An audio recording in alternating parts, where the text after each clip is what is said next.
ఈ వీడియోలో మనం భారతీయ న్యాయ సంహితలోని అధ్యాయం 4 సెక్షన్ 47 గురించి చర్చిస్తున్నామండి.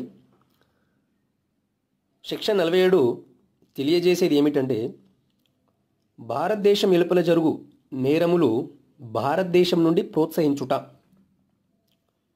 అంటే ఏదైనా ఒక చట్ట ప్రకారము ఒక నేరము భారతదేశంలో ఏదైనా ఒక చట్ట ప్రకారము ఒక నేరము శిక్షార్హమైన నేరముగా అయి ఉండాలి.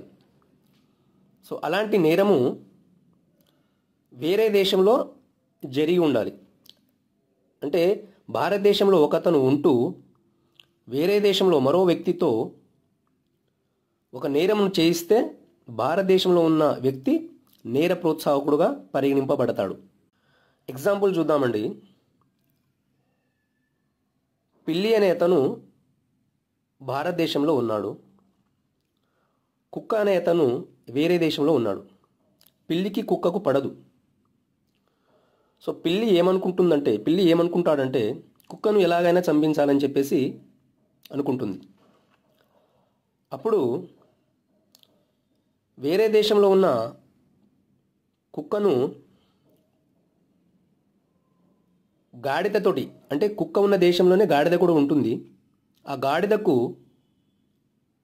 ఏదో విధంగా ప్రోత్సహించి గాడిద నువ్వు కుక్కను చంపాలని చెప్పేసి పిల్లి భారతదేశం నుండి ప్రోత్సహిస్తుంది. సో అప్పుడు వేరే దేశంలో ఉన్న గాడిద కుక్కను చంపేస్తుంది. సో ఈ విధంగా భారతదేశంలో ఉన్న పిల్లి ప్రోత్సాహంతో గాడిద కుక్కను చంపారు కాబట్టి నేర ప్రోత్సాహం కింద భారతదేశంలో ఉన్న పిల్లి శిక్షార్హుడు అవుతాడండి. ఇది ఈ సెక్షన్ యొక్క సారాంశం.